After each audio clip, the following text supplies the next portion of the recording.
Welcome to Unit 4 and some of history's most colorful characters. The years during and after the Renaissance, Reformation, and wars of religion are sometimes referred to as the age of new monarchies. While monarchs or kings are hardly new to history, think of King David in the Old Testament, for example. What's new about the new monarchs is that these kings, and as it happens, queens, helped create what today we would call a nation state.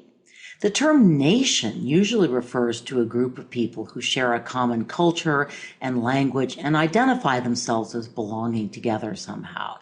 But they may not belong together in an actual government, in a nation state.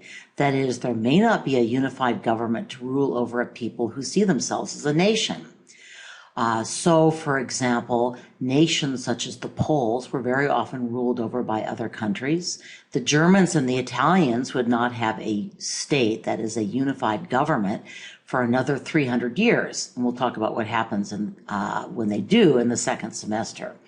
But other European nations or nationalities, such as the French, the British, the Spanish, the Dutch, and the Russians, were consolidating under a central state that held increasing power over their lives.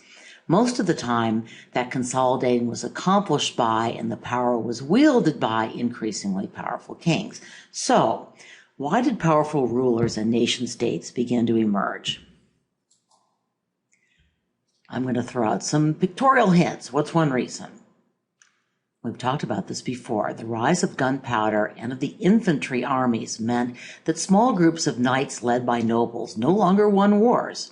To win wars, a ruler needed a big, well-equipped, well-trained, standing, that is, permanent army. And that meant an expensive army. Larger states could generally raise larger armies and maintain them, and that's one reason why a more or less united France trounced the Italians, who were still divided into small city-states toward the end of the Renaissance. Okay, why would the Reformation and the wars of religion help give rise to powerful kings and nation-states? During most of the Middle Ages, there was a power struggle between the Catholic Church and various, also of course, Catholic rulers. The Church did not win all of those fights, but the threat that they held of excommunicating leaders and even all the people in their countries who did not toe the line gave the Church a lot of clout. After Luther, rulers had a new way to rebel against the church and sometimes even to take control over their own national church and, by the way, its resources. So many German princes embraced Lutheranism, at least in part for that reason. Henry VIII became a Protestant to get a divorce. The Catholic Church, meanwhile, grew more dependent on monarchs who remained Catholic, so even Catholic kings had a lot more bargaining power with the church. An increase in trade, the rise of towns, the creation of a middle class, all also challenged the power of feudal nobles, and these towns and their inhabitants tended to support the kings who defended their privileges. More economic activity also meant more tax revenue for the king's favorite sport, which was making war. So, what were the characteristics of these new nation states ruled by new monarchies? Well, they tended to have standing armies loyal to the king. They tended to have centralized administrations, again under the king's command. These government bureaucracies, what's more, were often run by middle-class bureaucrats who owed their allegiance to the king who employed them, not to the aristocratic nobles who often looked down their noses at them. These new monarchies tended to raise more taxes to pay for those armies and those bureaucracies. Now, it still wasn't easy, and as we'll see, raising money still caused a great deal of problem for kings. Okay, now that I've given you this brief introduction to the unit, I want to talk about the two big questions that we will be asking and that you will be answering. We are doing this unit just a little differently. You are going to spend an entire day answering short essay questions. We're giving you those questions in advance. You can use your notes on these essays You can use any readings we hand out. In fact, we're even giving you a separate set of note-taking sheets for these essays. And as possible answers to your essays come up, we're going to stop and talk about that and give you an opportunity to take notes into your note sheets.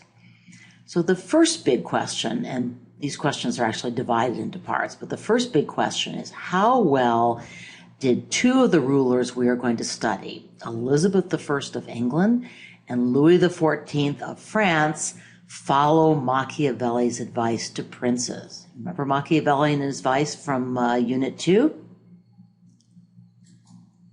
You've got a handout that should remind you of Machiavelli's main advice in the section of The Prince that you just read. This is just a quick summary slide. So you all remember it is better to be feared than loved, right? But keep in mind that Machiavelli thought princes usually had to choose between being feared and loved. And if they had a choice, they should choose fear. I think you will find that neither Elizabeth I nor Louis XIV was entirely convinced that they could not be both feared and loved. Something you may not have focused on when you read Machiavelli, but is worth remembering for this essay, is that Machiavelli didn't think promises of wealth or other bribes worked all that well. What did you do for me yesterday?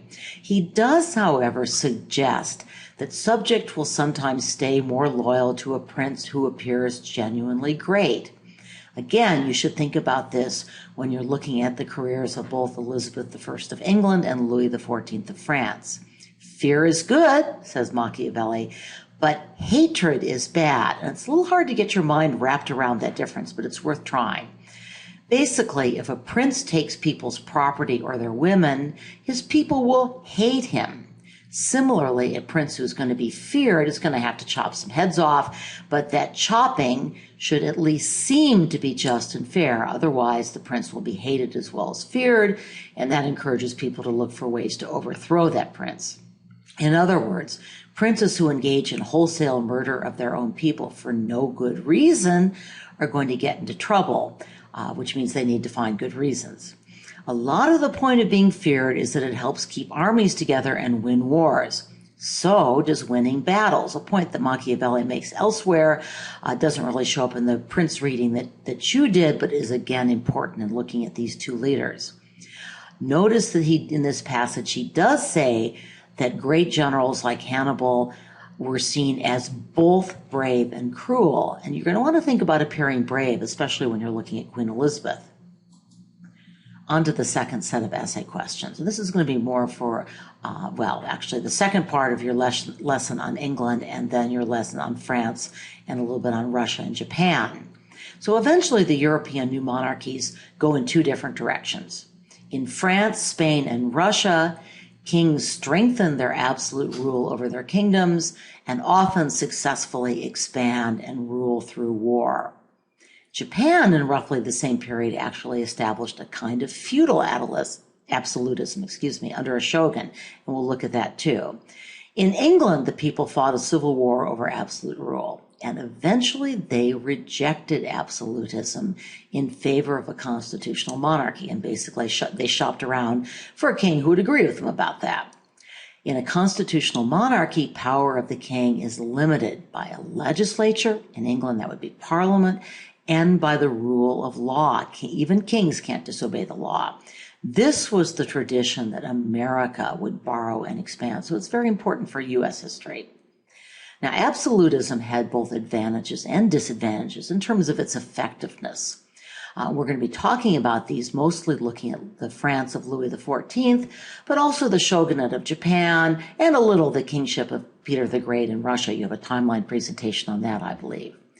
You're only going to be asked to talk about the advantages of constitutionalism on your essay. Now, I'm showing my prejudices here. I like legislative checks and balances. I like the rule of law. I like the system that the United States eventually borrowed.